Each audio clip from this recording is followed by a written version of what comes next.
You're on the Social Entrepreneurs Index as one to watch. Tell us a little bit more about what you were building and how that caught their attention. If business is the problem, then it must also be the solution.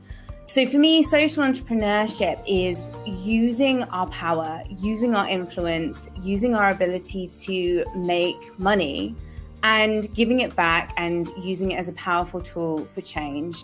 As social entrepreneurs, we know that it's often very demanding, kind of weaving these social values and sustainability into the fabric of our enterprise. So what is it about the field of social entrepreneurship that, in your view, holds the potential to make our world a better place? That's a great question. Thank you, Anne. So I do think that the world should really shift into a direction where every business is a sort of a social enterprise. That's my dream.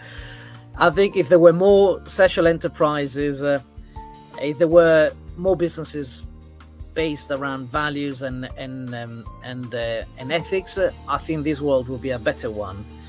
So social entrepreneurs, they have an advantage because that's already part of their DNA. It's part of who they are. It's part of their mission. It's part of their brand values. It's part of that, even the reason why they exist. So that's a huge USP, I think. So I think that's the advantage. So, but I think there should be more.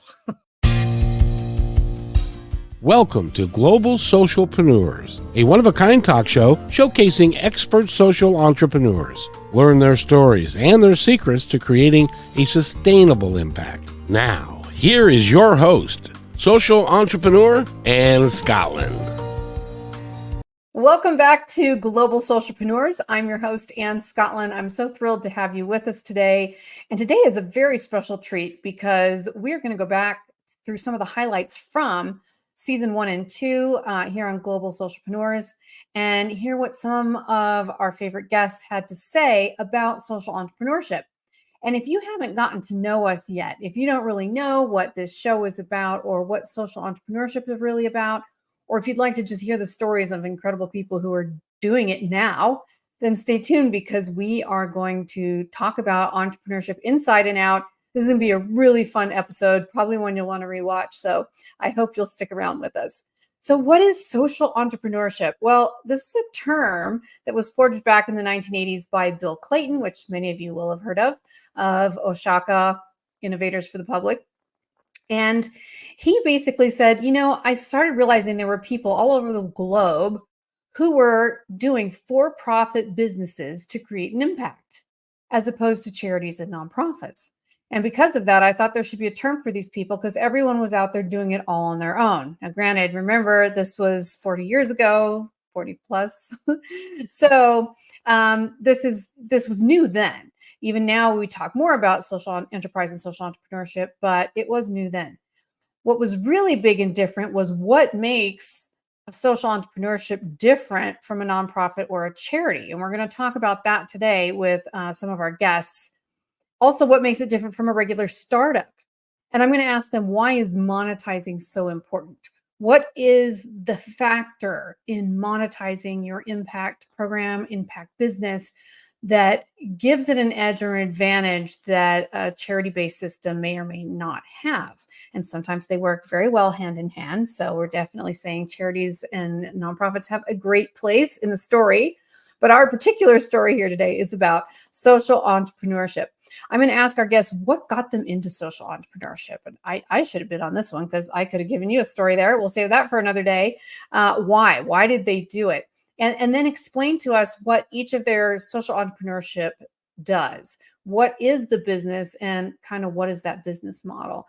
And then finally, I'm going to ask them about advice. Give us some advice for those of us who are already social entrepreneurs, to viewers like you or others who may not be a social entrepreneur but would love to consider it, or someone who's considering pivoting their existing business into a social entrepreneurship or social enterprise.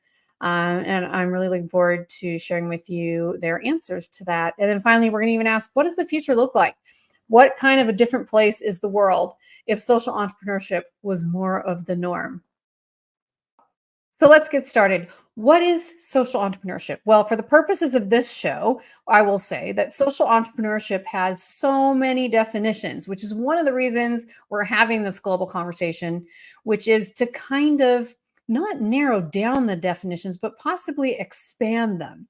There's several sort of purist definitions, but I think those can even keep us inside a box and prevent us from making the impact we really could be making if we weren't so attached to the precise definitions.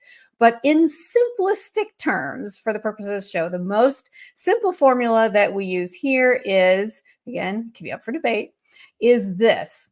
So a social entrepreneur could say, quote, I do blank. That's their business. What does their business do? I do blank in order to help solve blank, which is a social or environmental problem. I build boats to help solve transportation challenges on the Amazon. You can fill in the blank any way you like. I just made that one up out of my head. But this is what we're talking about, okay? So what is social entrepreneurship? Basically, it's a for-profit business with an intention of creating an impact. The impact is more important than the profit, but the profit is really important. Sophie Lee is a social entrepreneur from the UK. Her company is called Electric Peach, and it helps impact-led leaders grow their work through new methods of marketing, which is very fascinating on its own. I asked Sophie what was her definition for social entrepreneurship. If business is the problem, then it must also be the solution. So for me, social entrepreneurship is using our power, using our influence, using our ability to make money and giving it back and using it as a powerful tool for change in whatever area we feel most passionately about. And for me, that really is like the most important and impactful way that we can create change on a global level at scale. Social entrepreneurs can come from all backgrounds and from all parts of the globe. I was just talking the other day to Toranj and Anousha, two of my favorite Farsi-speaking friends who have a company called Joy Culture. And this social entrepreneurship offers programs specifically to teach emotional wellness tools to the global Farsi-speaking community, which is fantastic. You really need to hear more about what they do later in this episode. I asked Toranj to tell me a little bit more about why social entrepreneurship is important for her. I am also an actor, and I've spent 20 years behind the camera as a professional photographer. But what sets social entrepreneurship apart from a career path is that it is a vocation, it is a calling, it is a purpose. And it is initiated by one's own experience. It is initiated by your dharma. Next, we're going to talk to our guest about what makes social entrepreneurship different from nonprofits and charities. But first, we have to just take a few seconds for a quick commercial break. We'll be right back. Global Socialpreneurs is brought to you in part by Positive Talk Radio, KKNW 1150 AM in Seattle. Check them out at www.positivetalkradio.net. You're here with us on Global Socialpreneurs. I'm Ann Scottlin, and we're continuing to talk to a variety of our guests from season 1 and 2 of the show. And we're asking now, what makes a social entrepreneurship different from a nonprofit or charity? How does that stand out and why? I talked to Adrian Ashton. He's a social entrepreneur and on the advisory board in the UK for the Organization for Responsible Businesses. So this guy knows what he's talking about. And this is what he had to say. But tell me, what got you excited in the first place around the concepts of social entrepreneurship? Again, it goes back to my parents. You know, it's that sense of, they brought me up with a sense of social justice and looking at the world and saying something's not quite right. This isn't fair. This is not right. You know, we're a social species. You know, human beings to human beings. None of us exist in a vacuum. We stand off all together as a community. So, you know, that sense of social entrepreneurship that says we've looked out of the window, something's not quite right. And rather than relying on a traditional philanthropic model of charity, relying on the goodwill of strangers to give us a gift that may or may not happen and may or may not come with strings, what if we set up something more sustainable, something rooted in trade and commerce, which gives us more control, more empowerment as well? So again, this sense of, if we're talking about trying to empower people, give them a sense of progression and hope for the future, we can set up a traditional charity.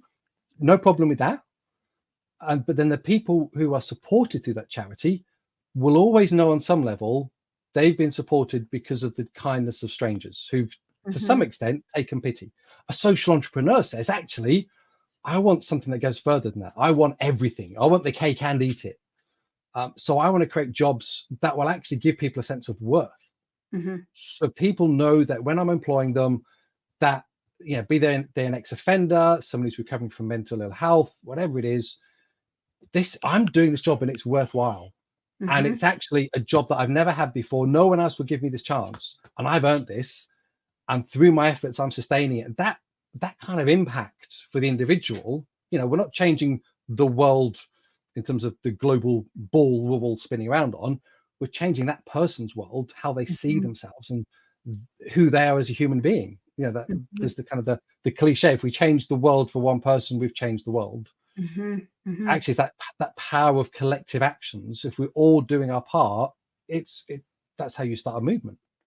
Riccardo Sai is an incredibly creative director and producer from the film and commercial business.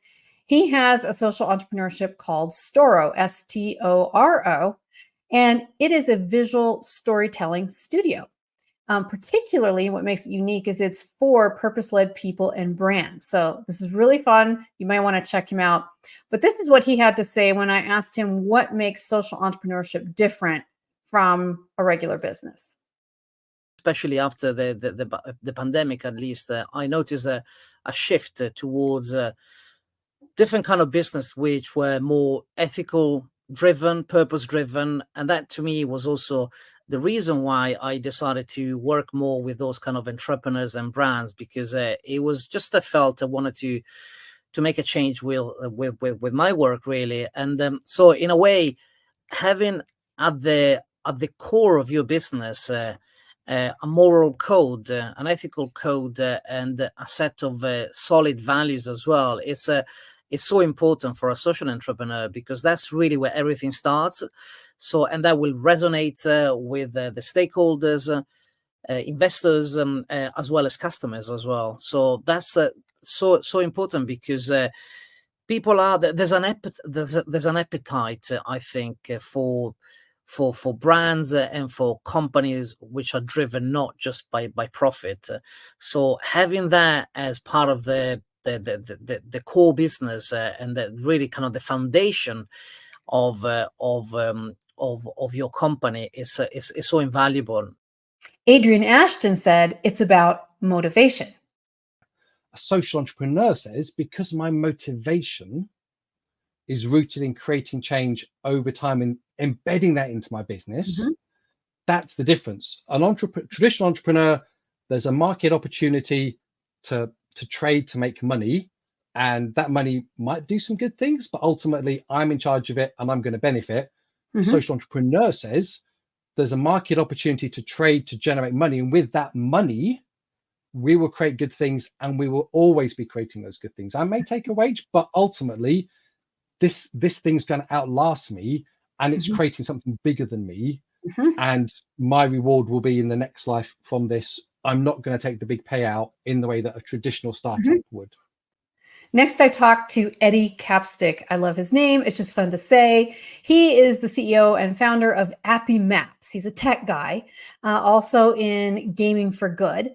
But Appy Maps is a tool that helps map social impact ecosystems through maps, apps, and virtual tours. And I asked Eddie, to him, what makes a social entrepreneurship different from a regular startup?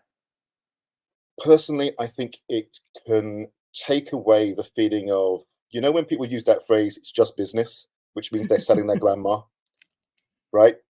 Nothing is just business anymore.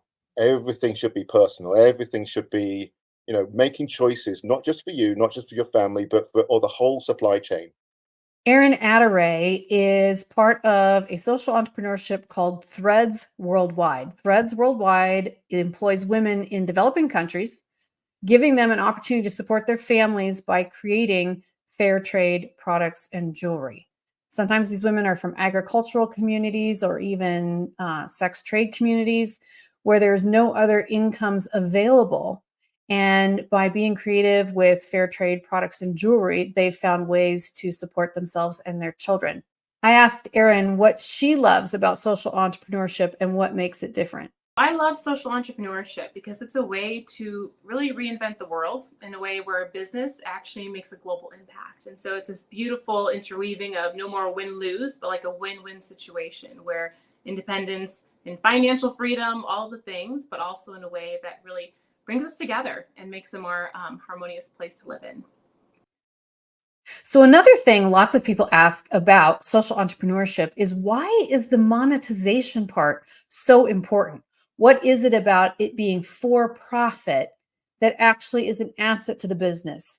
So I asked Toranj again what she thought about monetization and why it serves a very specific purpose. Monetizing what we do it just increases the time that we can spend doing it and increases our reach. So it's actually creating more of a social impact as we monetize, because then if I can extend the time that I am spending on my social entrepreneurship venture, then I'm going to have more reach. Then I'm going to be able to do more. Then I'm going to be able to bring more and serve more. So you can see there's a social and even psychological aspect to monetizing. And it is a really interesting and important part of what makes social entrepreneurship so special. I like to use an example. It's a very generic example, but you could even be a social entrepreneur and wash clothes in the river for a living. How is that? Well, you could go to your neighbors and say, I know somebody washes your clothes. I charge the same amount as they do, so it doesn't cost you any more money, but I give you 30% of my profits. I am donating officially through the proper channels to our local orphanage in whatever country you may be in. It's win-win-win. In a perfect world, there's always challenges and opportunities to learn and make it better. Win-win-win is people want to make a difference and they're going to give you their business in many cases because it makes them feel good that 30% of all the money they spend on washing clothes, which they had to do anyway, is now going to the orphanage. You will probably make more money, often will make more money in this situation because people are excited about doing this. So instead of having 20 customers, you may be able to generate 40 customers or 50 customers. Customers might even change from the previous person who was doing their laundry for them, right? So you actually end up making more income in the end by being a social entrepreneur, or at least the same in worst case scenario. And then lastly, the orphanage benefits because they're getting 30% of the income. So you can see how this is the paradigm, this is the format for what social entrepreneurship means in a very simplistic level. But this is why the monetizing part is so important. This is why being for profit is so important, including me. This is why I became a social entrepreneur, was because I saw a need. I was already a motivator, a business coach, entrepreneur coach, and I also did volunteer work on the side with Amnesty International and other large charitable nonprofit organizations. And finally I said, why don't I combine this? I should lead by example, which is making an impact by making money, showing other people how to make an impact while making money. You see how that goes, right? So that's also what motivated me to become a social entrepreneur. But let's get on to some of the other stories from other individuals here on our show today. Let's go back to Eddie Capstick. I can't wait for you to hear what it was that got him into social entrepreneurship. I went on a blind date with her. And she was lovely, and we've met up a couple of times afterwards, but it was the restaurant we went to that probably changed my life. Huh. So as we walked in, we were given menus which just had pictures on it, right? And Oh, so yeah. all we had to do, we sat down, and there was a small smirk on her face, like something's going on that I don't know about that she does. And I go, okay, tell me what's going on with the pictures. This isn't normal, is it? And she went, no, when the waiter comes, all you have to do, don't say anything, just point at the picture of the food that you want. Why? Because all the waiters are deaf and dumb. They've turned their disability into an ability, so it doesn't matter what language you speak, you would just have to point at the food.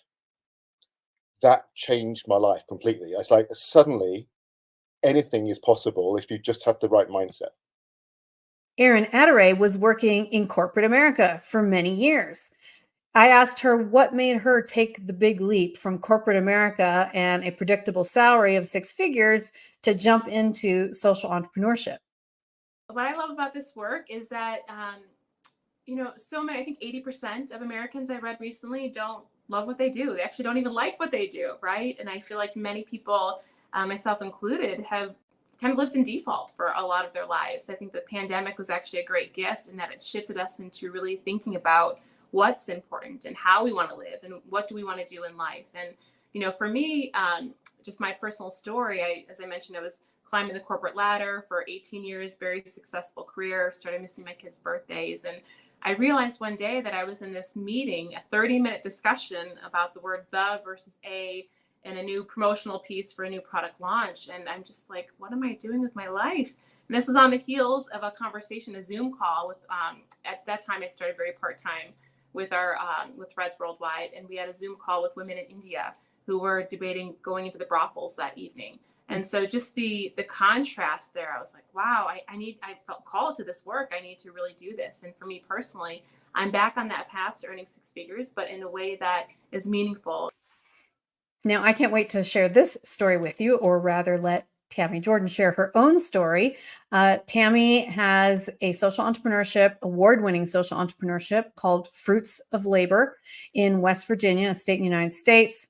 And Fruits of Labor hires and trains women in recovery, especially those just out of incarceration, in her bakeries and her farms. It's called Fruits of Labor.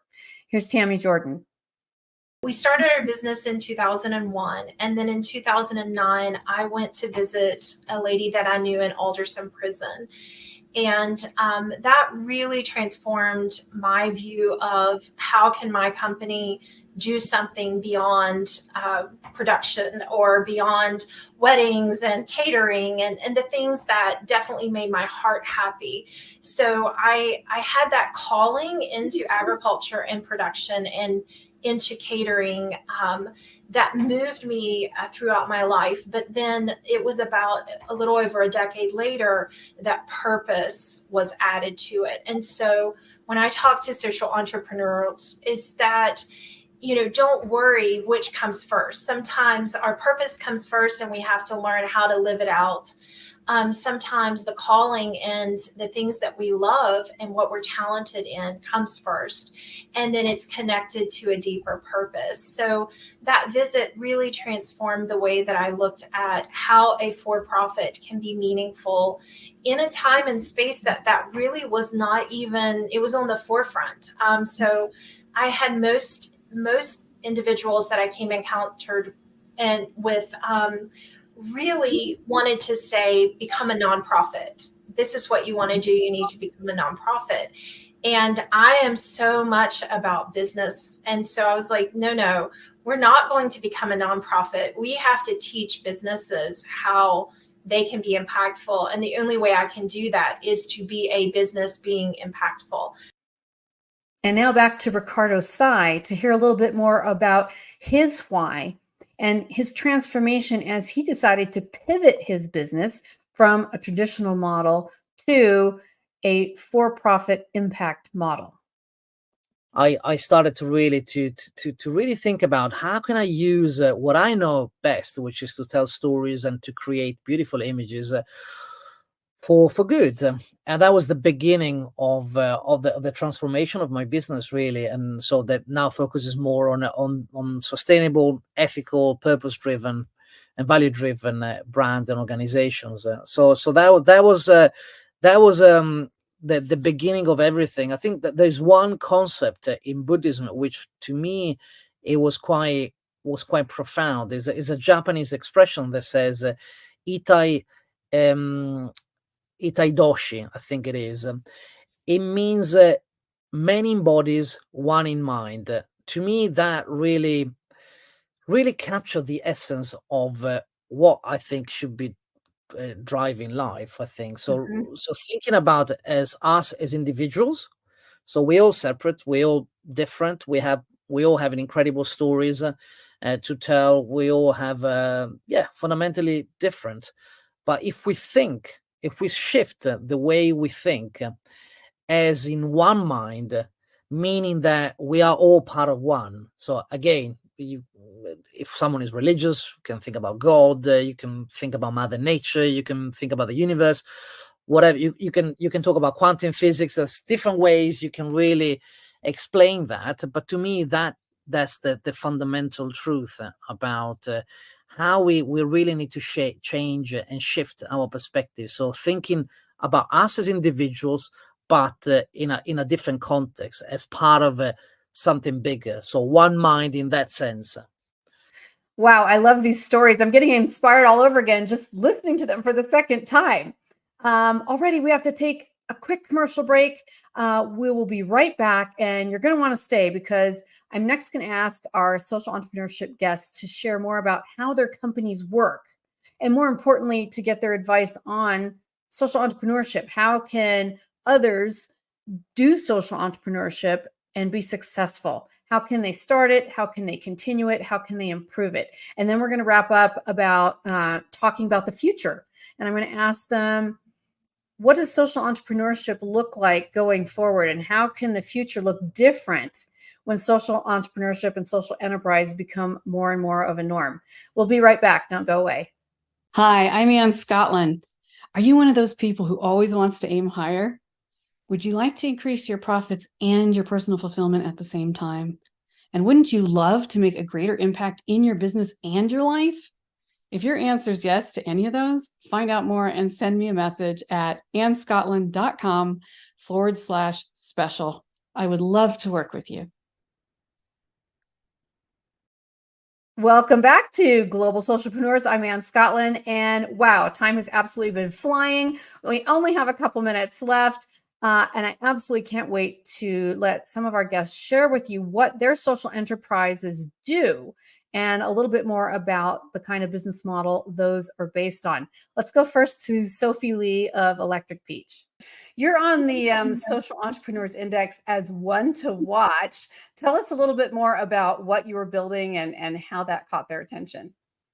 Sure. So Electric Peach is a brand storytelling and experience agency, and we focus on helping businesses to amplify their impact.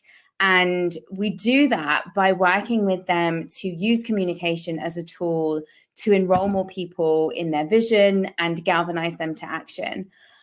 We also have a social enterprise element of that, whereby we work with artists and activists to help us to tell these stories, and we help to train them to be more impactful in their communication. I'm a communicator by trade, and so I'm really, really passionate about communication as the mouthpiece of change. And I have a really strong belief that there is no problem that can't be resolved through communication. I love that. And for you techies out there, technology is a huge and very central and important part of social entrepreneurship. Often people think it's just about agriculture or just about food production, about health, wellness, medical services. And while it can be and is about all those things, technology in this world today plays a very important part.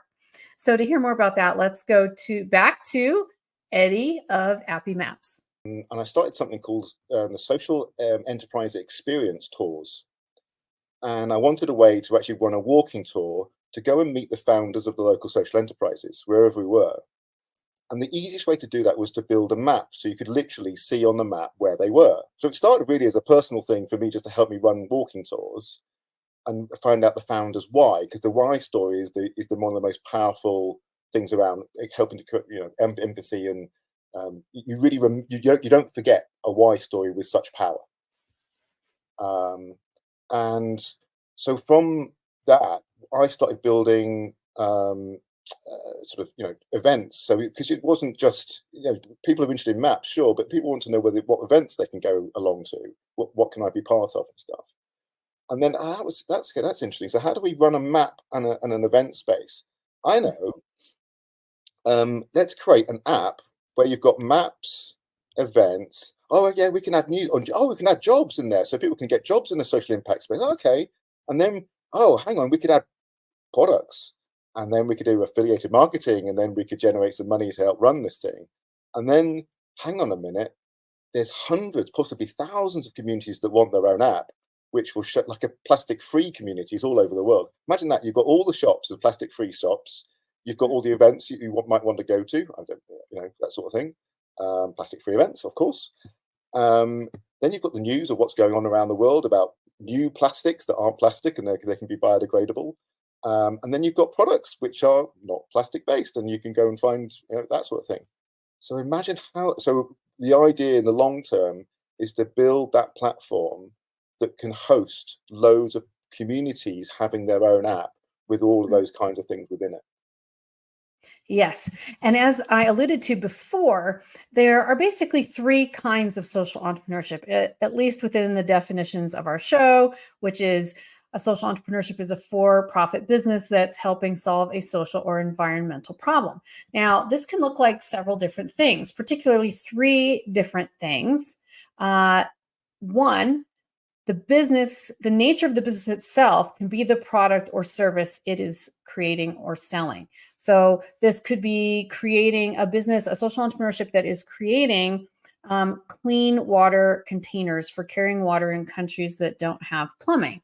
So they actually are producing something that is designed for a place or region or purpose that is very specific to solving a particular social or environmental problem. And the second kind of social entrepreneurship, as I define it, is a business that is created to intentionally create jobs, like Tammy Jordan just shared a few minutes ago, creating jobs for ex-cons, especially ex-con women in her bakeries and her agricultural programs. So it's creating jobs by the very nature of the company. And again, I love that because it's leading by example. It's a for-profit business teaching people how to create profit for themselves. And then the third kind of business is, and this is the one that's a little more controversial and sometimes becomes a little more leaning towards social enterprise, which is something we talk about here. Like we say, we're not trying to tie down the definitions firmly because we want more people to get involved and not just be scared off by a specific definition. But the third version is basically a business that is does anything, any product or service, but is set up intentionally in its business plan to donate a flat percentage of their profits for a specific cause or impact program. It could be a donation, it could be a sponsorship, it could be scholarships, it could just be a chunk of cash, even to another social entrepreneurship. But the question is, whatever they're making, I mean, it literally could be salad bowls, but they've decided that 30% of all their income, that flat rate of everything they make, all their profits, is going to go to a specific impact program. And I share that because Erin Attere from Threads Worldwide has a really wonderful way of doing this. Threads Worldwide is literally filling all three of those definitions. Let's hear what she has to say. I love all those definitions, Anne, and I'm really proud to say that we actually meet all three of those criteria at Threads Worldwide. In the introduction, you mentioned that we create life-changing work through the sale of fair trade, handmade jewelry and accessories, and home goods. And so kind of that definition number one of really doing things in a sustainable way. So fair trade means essentially really good for people and good for planet. So no child labor, safe working conditions, all of those things. Your second definition is we are creating jobs. We are creating jobs for women in 8 different countries around the globe who hand make these products, but also here in the United States, so 9 countries total, where women can really contribute and have meaningful work while earning an income and building a brighter world. And then lastly, we also have different campaigns throughout the year where we donate a specific percentage of sales. So for instance, every July, we host these dream gatherings where the host selects whatever nonprofit or charity of their choice locally. So anything from cancer to, Humane Society, all of these things, they get 10% of sales, as well as a couple of other things throughout the course of the year. So I'm very proud to say that Threads is actively and intentionally designed to hit on all 3 of those criteria that you shared. So we're talking here about what kind of social entrepreneurships our guests have, or what kind of business models they use. Another business model that's worth mentioning for sure is the co-op. And I didn't know until many years after I had been a member of a co-op what a co-op actually meant and did. This is a long time ago. But to be a little more clear on that and to help us understand, we'll go back to Adrian Ashton, our responsible business advisor, to hear how a co-op model can be so effective.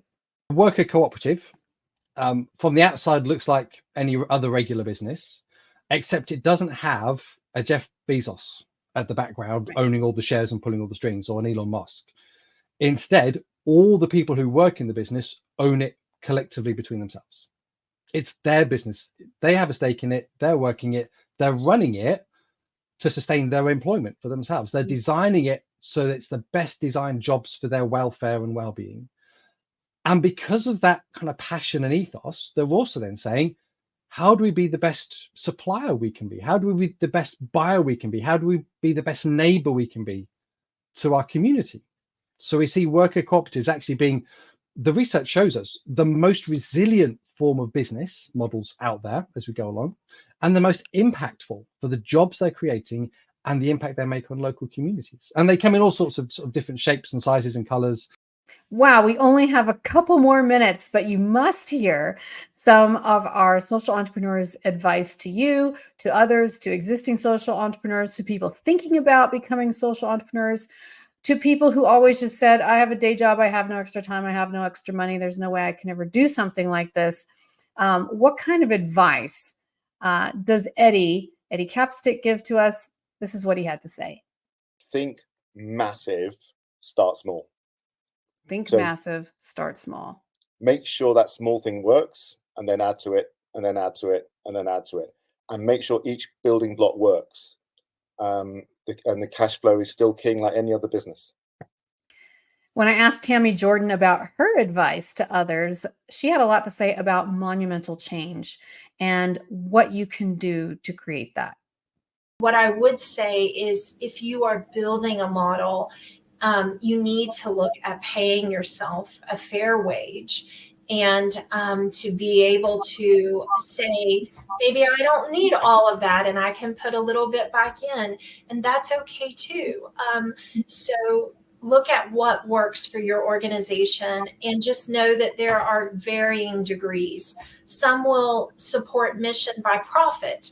So once they make a profit, they'll support through a profit. Some will support through the actual doing of the task. And then some will support in all of that. And wherever you choose, you're making a difference. That's the thing, is that people want to say, oh, it has to be of this level. I say to businesses every time I speak, if every business that could in the state of West Virginia would hire one person in recovery, how would that change our state? Just one person, not 20, one person. It would be a monumental change. Wow. Okay. We're wrapping up with a bang here. I had to squeeze these in. What does the future look like, and how does the future look different if social entrepreneurship is becoming more of a norm? And for that, I turn to Eddie. So Eddie, you are a socialpreneur. I try to be, and probably even I'm now trying to go 2 steps higher, I think, which is that. Another thing. What is that? I have to know now. So going more so beyond social enterprise, there's a couple of steps higher where you become regenerative. So you're not just looking at social enterprise as one silo, You're looking at in the whole holistic round of everything that's going on. And here I am going to give our beloved Riccardo Sai the last word. As social entrepreneurs, we know that it's often very demanding, kind of weaving these social values and sustainability into the fabric of our enterprise. So what is it about the field of social entrepreneurship that, in your view, holds the potential to make our world a better place? That's a great question. Thank you, Anne. So I do think that the world should really shift into a direction where every business is a sort of a social enterprise. That's my dream. I think if there were more social enterprises, if there were more businesses based around values and ethics, I think this world will be a better one. So social entrepreneurs, they have an advantage because that's already part of their DNA. It's part of who they are. It's part of their mission. It's part of their brand values. It's part of that even the reason why they exist. So that's a huge USP, I think. And so I think that's the advantage. So, but I think there should be more. I agree with Riccardo. I think there should be more. Thank you so much for joining us today. I hope this discussion with these incredible people, these incredible social entrepreneurs, has really motivated and inspired you today. I hope that if you're not a social entrepreneur, that it got you thinking about what it is and how you can share this concept with the people around you in your profession, in your educational system. What can you do in your community that might make a difference? And if you're already a social entrepreneur, I hope you appreciated the advice and the great words of wisdom that many of our guests shared today. Thank you so much again for joining us. Join our program every week. We stream Wednesdays at 9 a.m. Pacific, 12 p.m. Eastern Standard Time, and that is 5 GMT. So tune in and listen to us. You can also click on the link and check out our whole backlog of episodes from season 1 and the first half of season 2. And if you know anyone who would be a great guest on the show, or if you would like to contribute to helping us make this program possible, believe me, it's a labor of love, and we are turning it into for-profit with our new commercials and sponsors. More to come on that.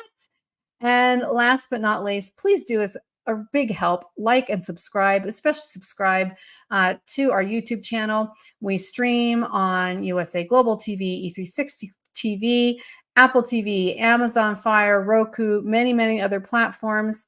But you can always find us and join us on my YouTube channel or any of the ones I've just mentioned. So please subscribe. As always, be kind to yourself today and be kind to others. Talk to you next time. Bye.